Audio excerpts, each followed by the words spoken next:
Good morning. I'm Willo Harris, and this sermon is going to ask you for your participation. You'll know when. It's nothing scary. So let's begin. You know, sometimes things seem to be going so well. Traveling, feeling good, family in good health, adult kids pretty independent, grandkids arriving, 1, 2, 3, and then an invisible brick wall falls right onto your path. A solid wall. You slam into it. You can't climb over it. You can't dig under it or go around. And that's when life changes big time.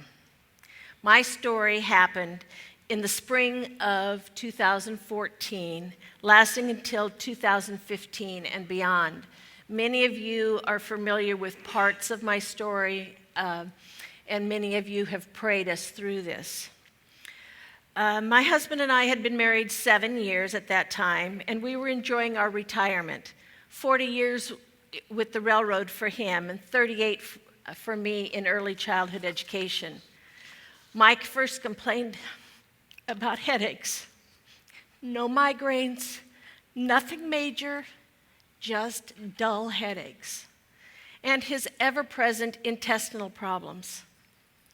Many potato salads or plates of bacon ruined his day due to his delicate stomach. He told me when we met to never cook with onions. He began to struggle physically with basic things, and his health continued to decline. There seemed to be no answers anywhere as to what was wrong or what could be done. Nothing made sense. Everything was random. I was scared I was losing my husband.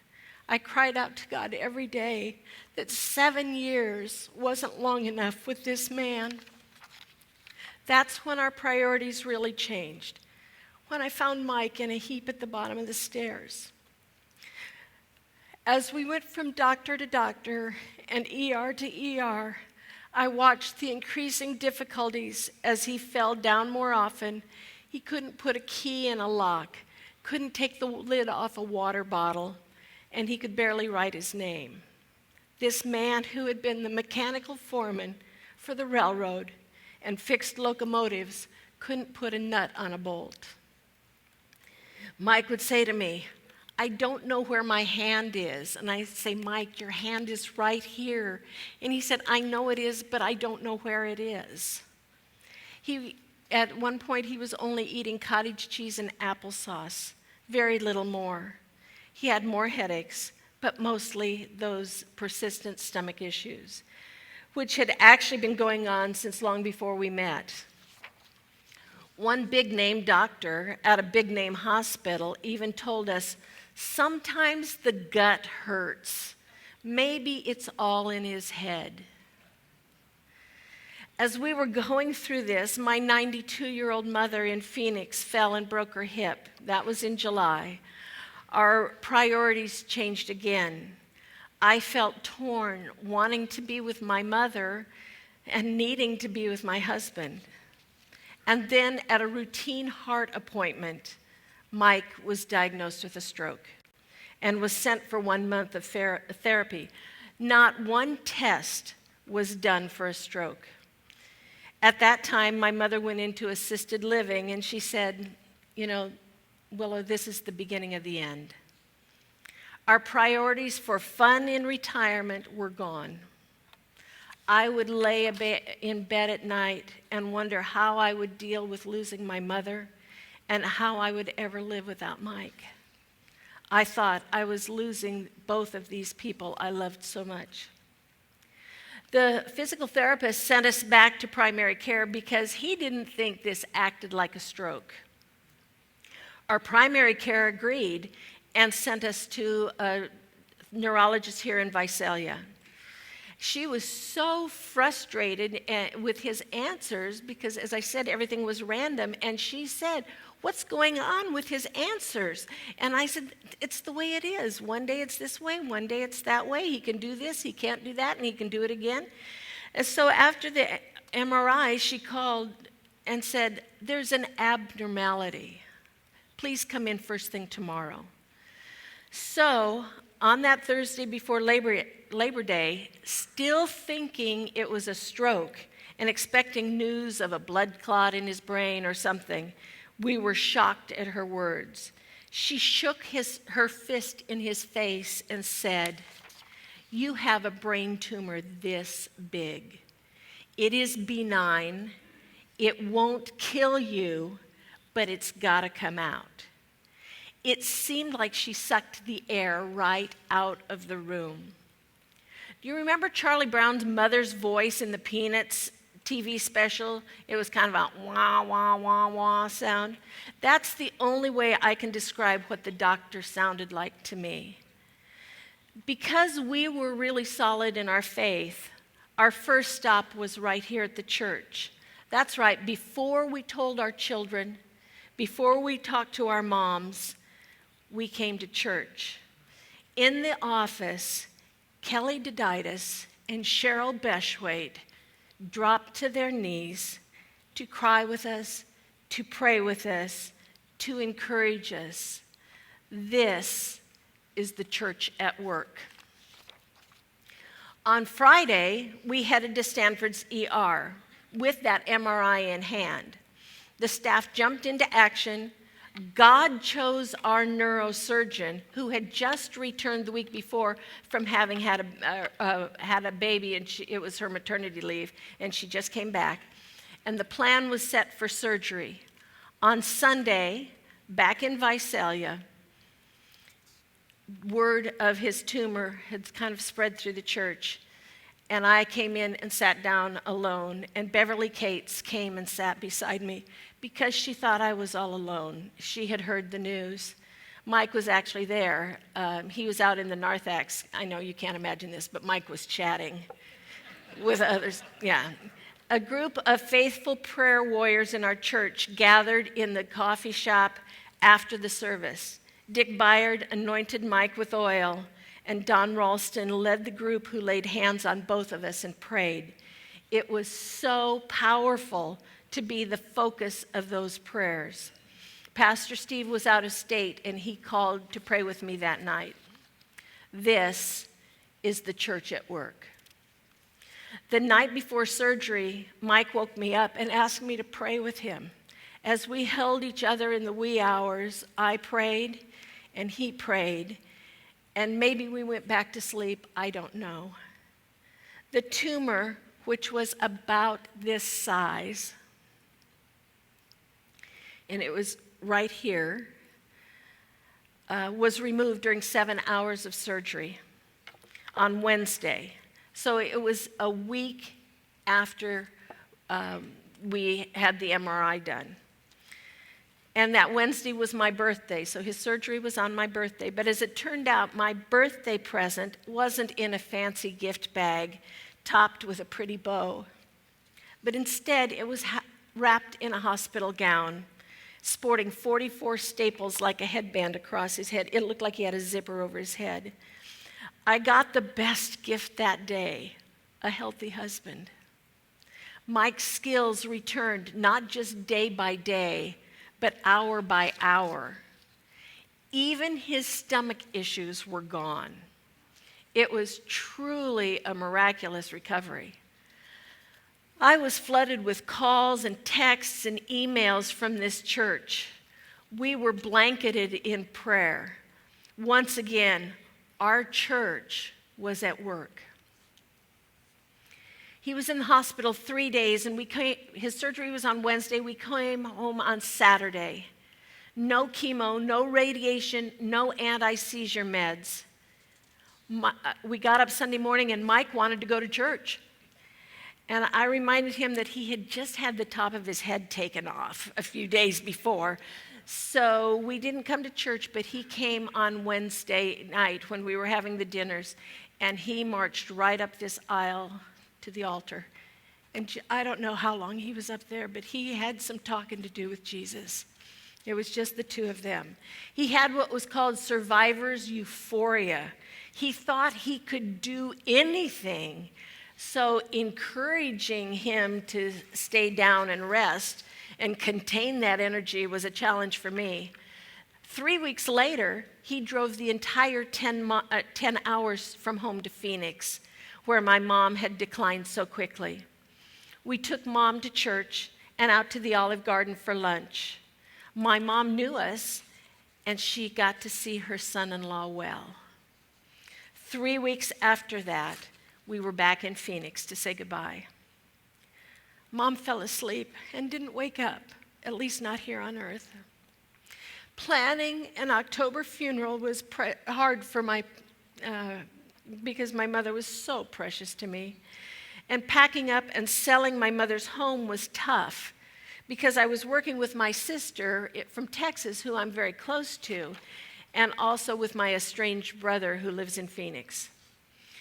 I was, however, supported by my previously sick husband, who was now well.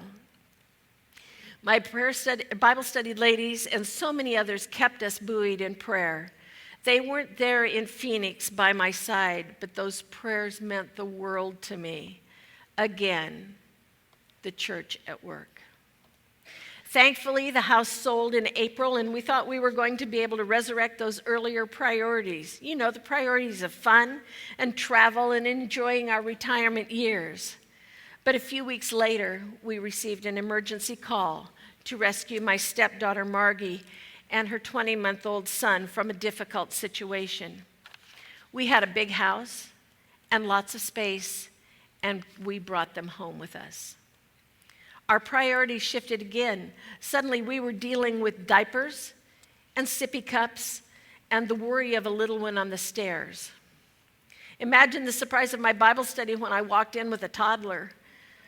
He was a hit because he loved their snacks and cookies.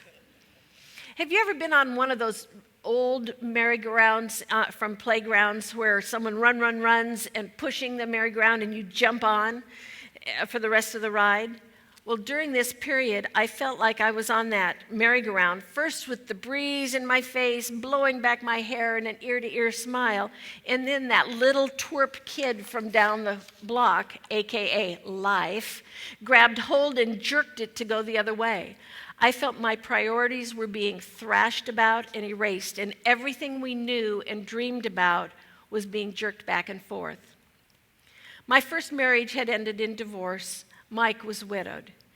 When we met, we were looking for someone just to enjoy that retirement with. Our priorities were established with travel and family and friends and fun. And yes, we were involved in our church and active in Bible studies and various ministries. Jesus was a priority, but I must confess, not the priority. What brought me through all this was my strong faith in Jesus Christ, which deepened with Mike's health struggles and losing my mom.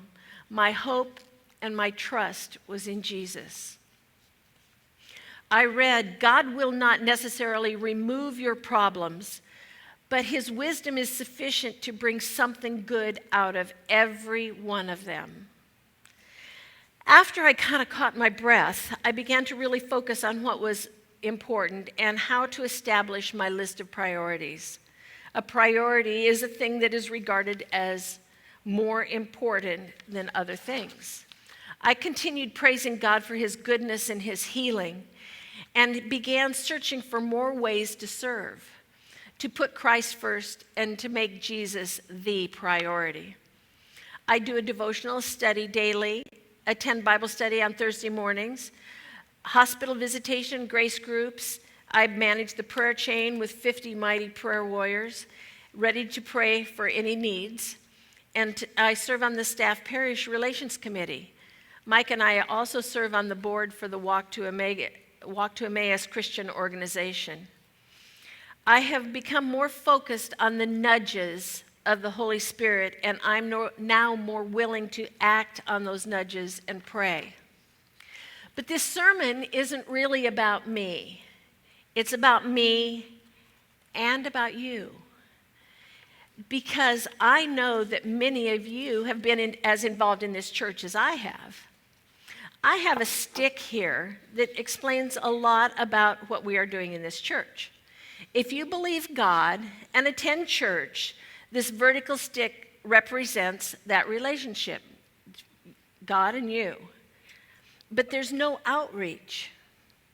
If you serve others, like helping in a soup kitchen or being a respectful driver or being kind to others, without the relationship with Jesus, it's like this horizontal stick, but there's no connection.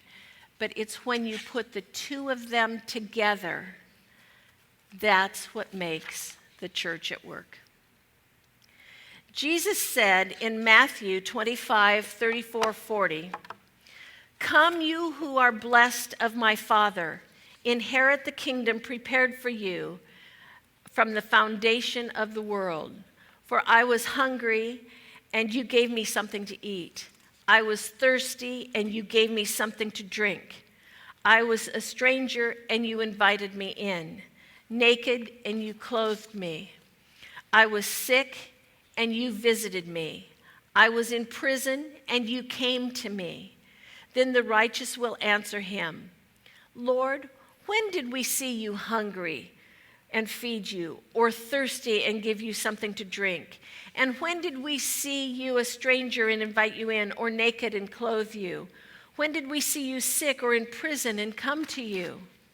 The king will answer and say to them, "Truly I say to you, to the extent that you did this to one of these brothers of mine, even the least of them, you did it to me." Do you remember the children's rhyme? Here's the church, and here's the steeple. Open the doors and see all the people. This is an illustration that we've all had in our minds since childhood. We learned Jesus went about doing good and love one another and be kind to each other. These are all early teachings of how the church works. Take a trip back in your childhood and do the rhyme with me.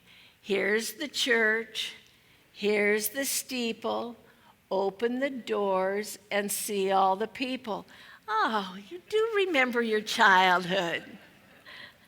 So now I would like you to answer this is your participation part. I would like you to answer these statements and stand if you are able, if you answer yes to any one of these statements. And then please remain standing. Stand if you have ever sent a note of encouragement to someone. If you have ever called to encourage someone who is ill or in a difficult circumstance. If you have ever taken food to share. If you have ever driven someone to an appointment. If you have ever run errands for someone who was ill. If you've ever visited someone in jail. If you have prayed for a family member or friend.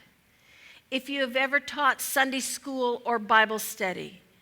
If you have volunteered in grief share, divorce care, caregivers, Stephen's ministry, Pounds of Love, or other ministries. If you have attended church just to be in the company of your brothers and sisters in Christ.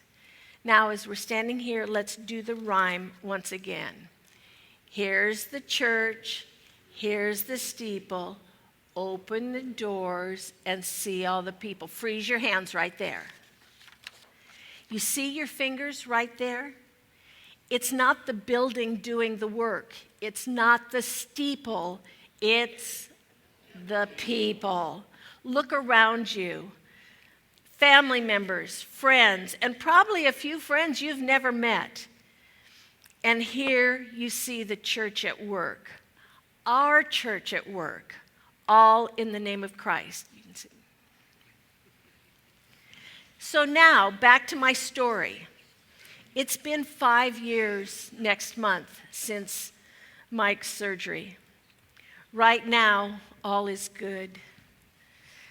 Our health is good. Margie is thriving. And we have 5 active grandkids now. And travel plans are being checked out. Mike can even eat onions, bacon, and potato salad. My number one priority is my service to God. That playground merry-go-round is gone. Right now, we are kind of riding an easy little roller coaster, a little up, a little down, and the next up is right there on the horizon. What I have learned through this experience is that Jesus is always with me, in good times and in those tough times, and that you and I will continue to be this church at work for him. I'd like you to stand once again and link hands as we do in this church. And we're going to join together and sing this old, old hymn. Mike, come on.